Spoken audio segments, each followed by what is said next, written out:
Si l'on agrandissait notre planète à l'échelle cosmique, on verrait bien plus que des continents.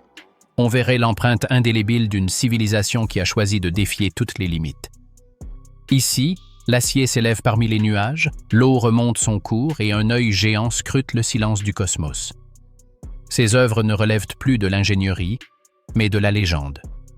Préparez-vous à un voyage où l'impossible devient béton, acier et données.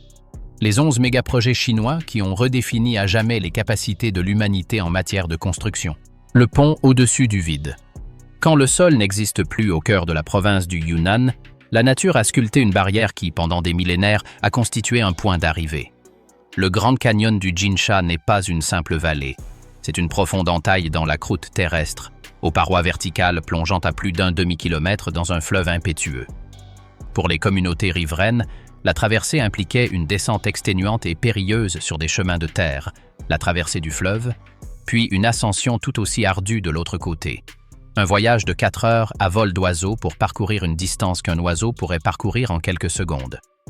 La géographie de ce lieu ne suggérait pas la construction d'un pont, elle l'interdisait. Il n'y avait pas de socle rocheux stable sur lequel enfoncer les piliers, seulement l'air dense et l'abîme. Les techniques d'ingénierie conventionnelles se sont pliées aux contraintes du paysage. Mais la Chine du XXIe siècle, elle, n'a pas accepté.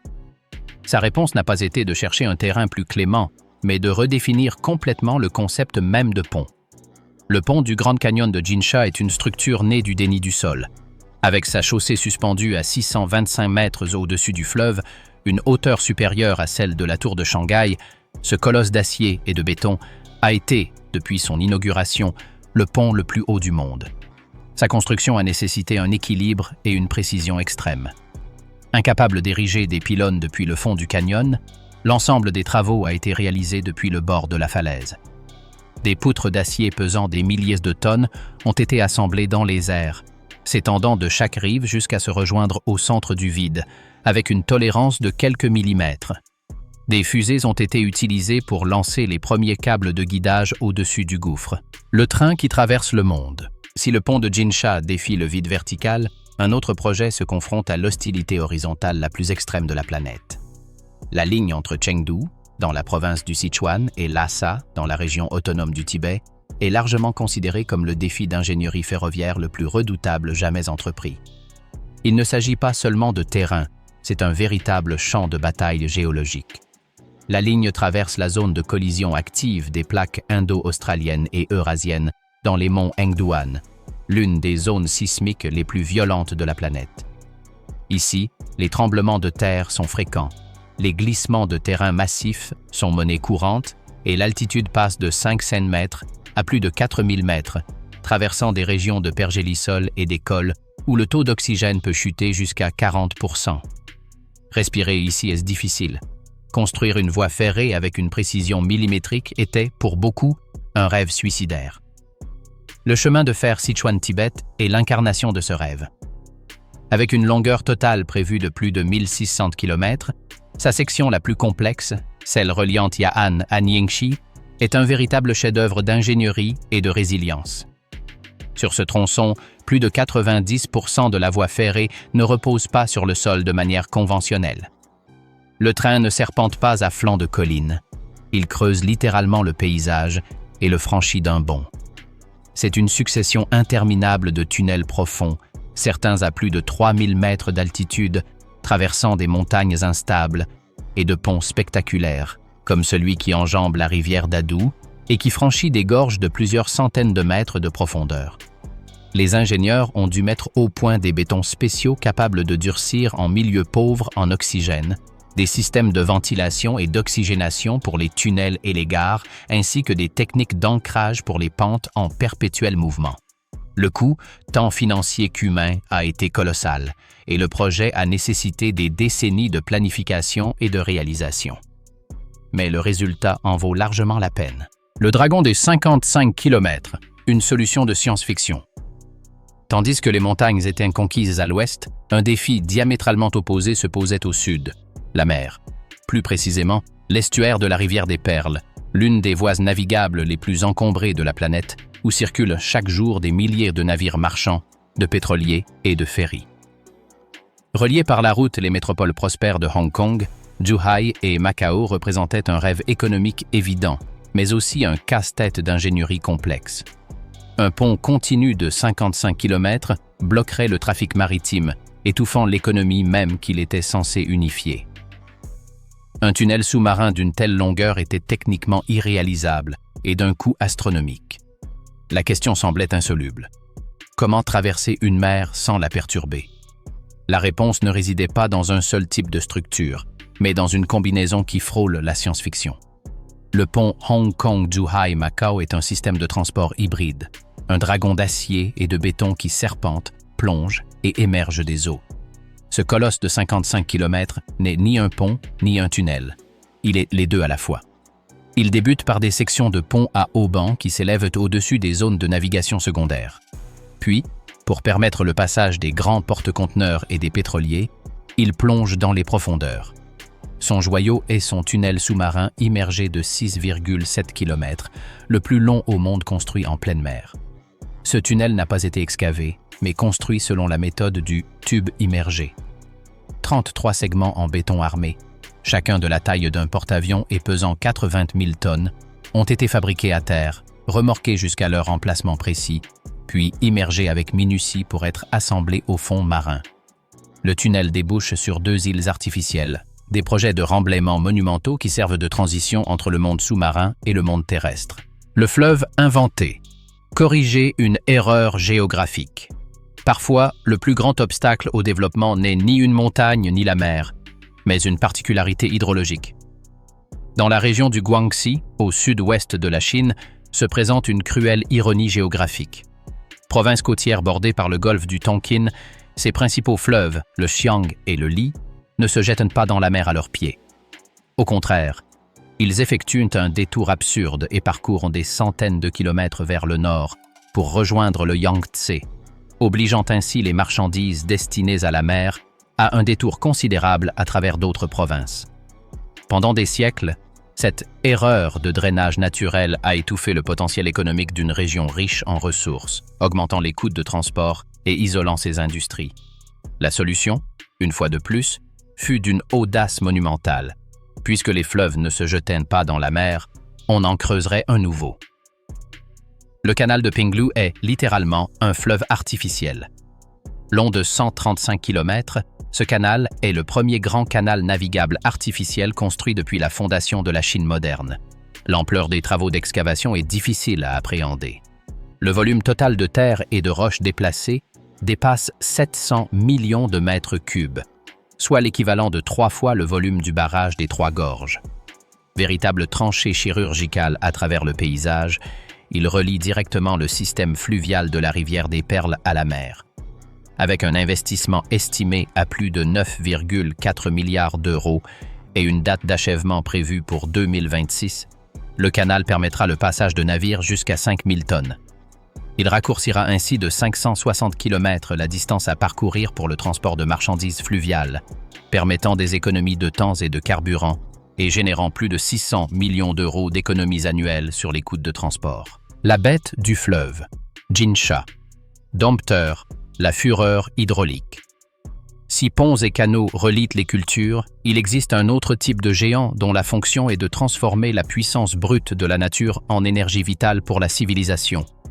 Et dans les eaux tumultueuses du cours supérieur du Jinsha, affluent du Yangtze, se dresse l'une des machines les plus parfaites et les plus terrifiantes jamais construites, le barrage hydroélectrique de Baetan.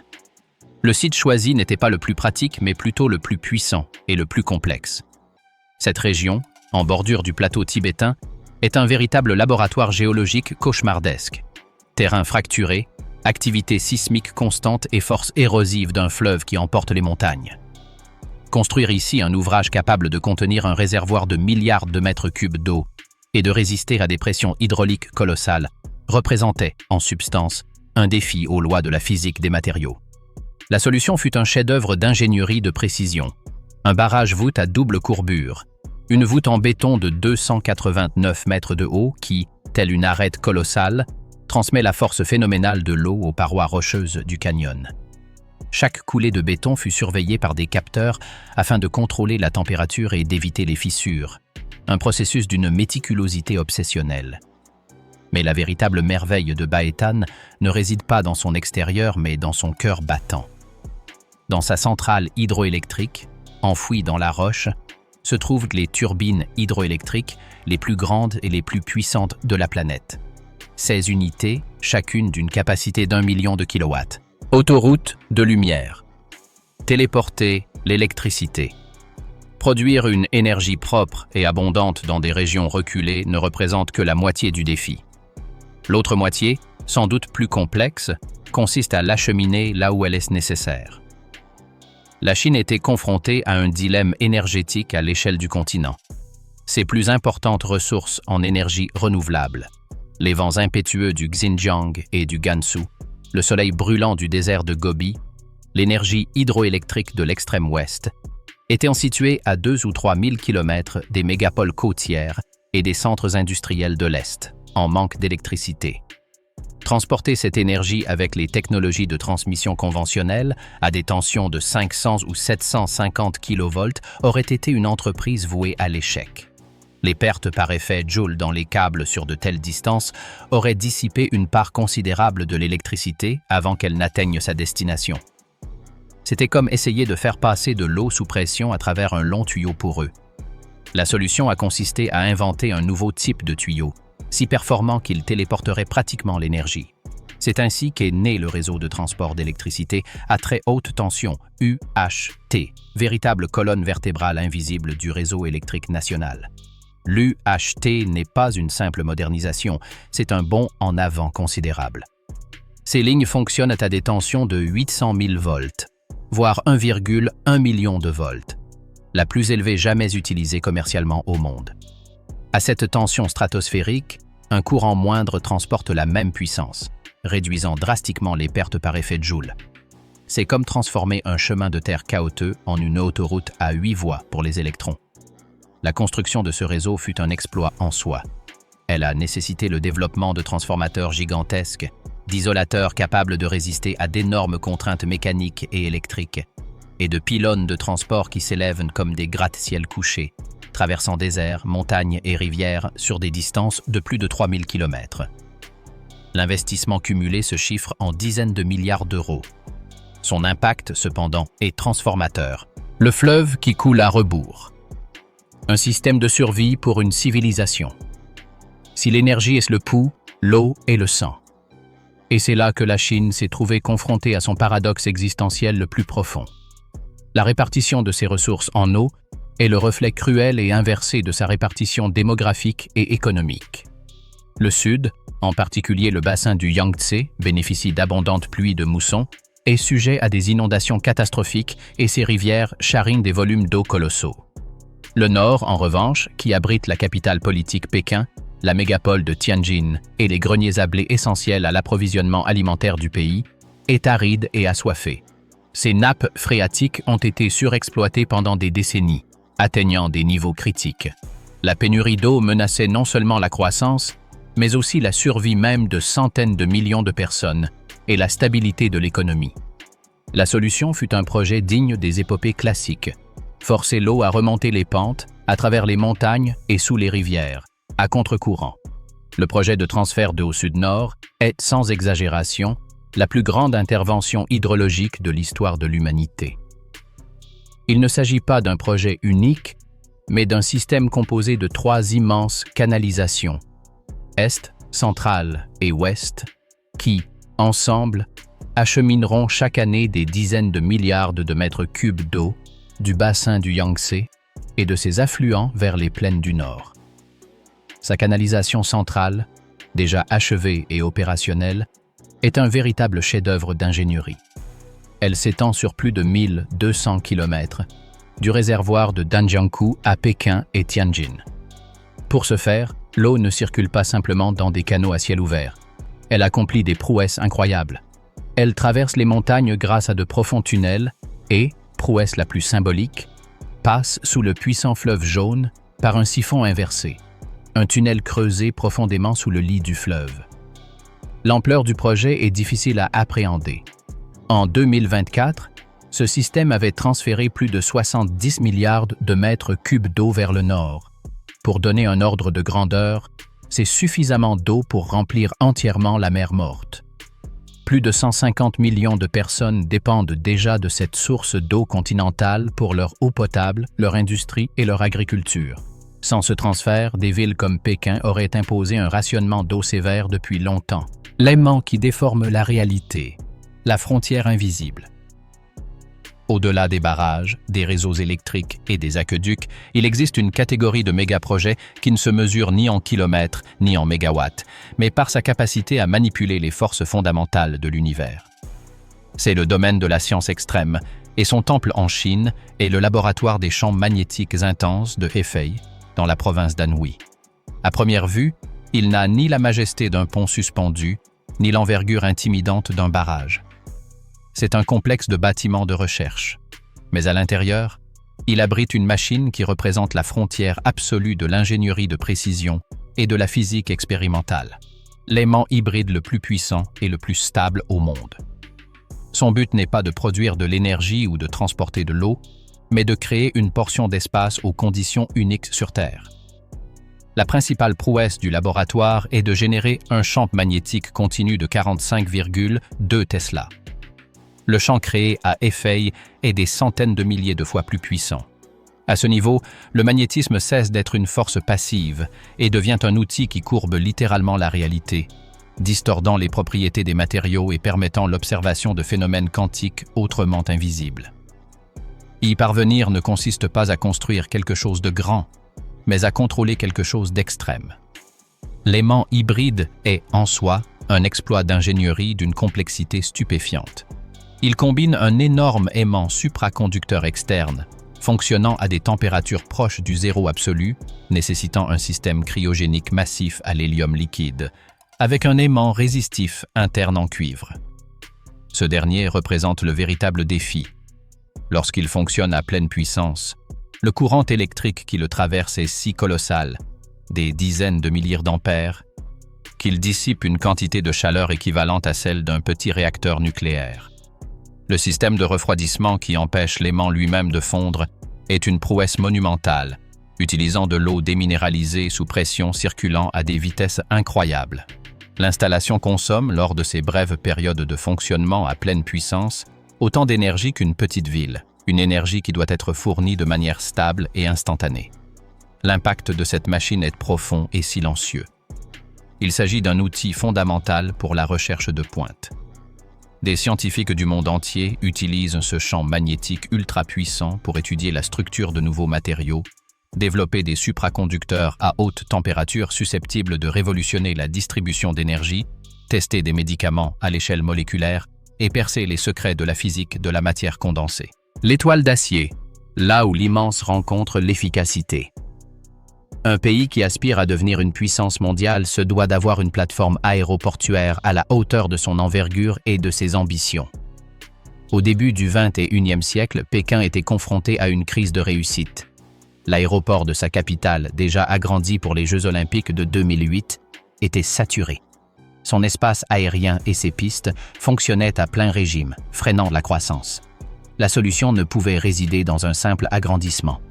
Il fallait repenser entièrement le concept de plateforme aéroportuaire.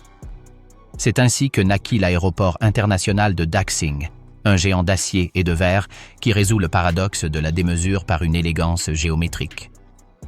Avec un investissement de plus de 11 milliards de dollars et une construction réalisée en seulement 5 ans, Daxing se dresse au sud de la capitale telle une gigantesque étoile de mer dorée. Il s'agit du plus grand terminal monobloc au monde, avec une surface couverte de plus de 1,4 million de mètres carrés, capable d'accueillir 100 millions de passagers par an. Le génie de Daxing ne réside cependant pas dans sa taille, mais dans sa capacité à gommer les distances qu'elle impose habituellement. Sa conception radiale, avec un large noyau central et 5 bras s'étendant vers les portes d'embarquement, est un modèle d'efficacité. Tout voyageur, quel que soit le bras où se trouve son vol, peut se rendre à pied du centre du terminal à la porte la plus éloignée en 8 minutes maximum. Cet exploit logistique est rendu possible grâce à une parfaite symbiose de technologies intelligentes. Système de reconnaissance faciale pour une circulation fluide, robots d'assistance au bagage et intégration optimale avec les transports terrestres, notamment un train à grande vitesse reliant directement le centre de Pékin. Le port fantôme. Quand les robots régissent le commerce mondial. Si Daxing est la porte d'entrée aérienne de la Chine, sa porte d'entrée maritime était confrontée à un défi encore plus fondamental. Shanghai, perché sur le delta du Yangtze, voyait son statut de port fluvial se transformer en handicap. La dernière génération de porte-conteneurs géants, avec un tirant d'eau de plus de 15 mètres, ne pouvait accéder à ces quais. La solution conventionnelle aurait consisté à draguer continuellement le lit du fleuve, une bataille perdue d'avance et coûteuse pour l'environnement. La Chine, une fois de plus, a opté pour une solution radicale. Si les navires ne pouvaient atteindre le port irait aux navires. C'est ainsi qu'est né le port en eau profonde de Yangshan, un projet qui impliquait littéralement de déplacer l'infrastructure portuaire en pleine mer. Pour ce faire, il a d'abord fallu construire une liaison. Le pont de Donghai, long de 32,5 km, l'un des plus longs au-dessus de la mer. À l'extrémité de ce pont, sur les îles Yangshan, un colossal projet de remblaiement a été entrepris, gagnant de l'espace sur la mer pour les terminaux à conteneurs. La 4e phase de ce projet représente le cœur de l'avenir. Le plus grand terminal à conteneurs entièrement automatisé au monde. Ici, les opérations se déroulent dans un silence absolu, grâce à une précision robotique. D'immenses portiques, pilotés par des algorithmes, déchargent les conteneurs des navires sans intervention humaine à bord. Des véhicules à guidage automatique, semblables à de grandes plateformes roulantes, se déplacent de manière autonome dans le parc à conteneurs, coordonné par un système d'intelligence artificielle qui optimise chaque mouvement afin de minimiser les temps d'attente. L'œil du ciel. Un monument à la curiosité humaine. Après avoir relié les continents, dompté les fleuves et automatisé le commerce, une ultime ambition, pure et désintéressée, demeure comprendre notre place dans le cosmos. Cette ambition a pris forme concrète dans les montagnes karstiques reculées de la province du Guizhou. Là, loin de la pollution électromagnétique des villes, se dresse le radiotélescope sphérique à ouverture de 500 mètres, connu sous le nom de FAST. Son objectif n'était ni économique ni logistique, il était scientifique et philosophique. Le défi de sa construction était unique.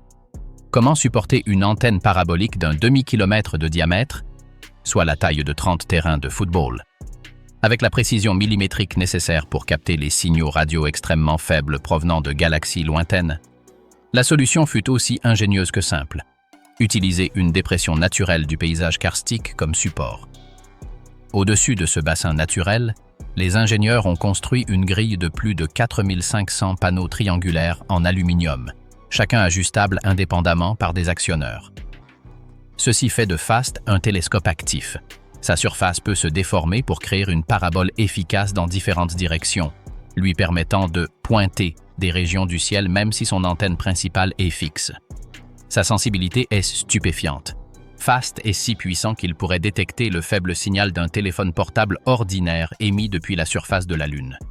Depuis sa mise en service, sa production scientifique a été révolutionnaire.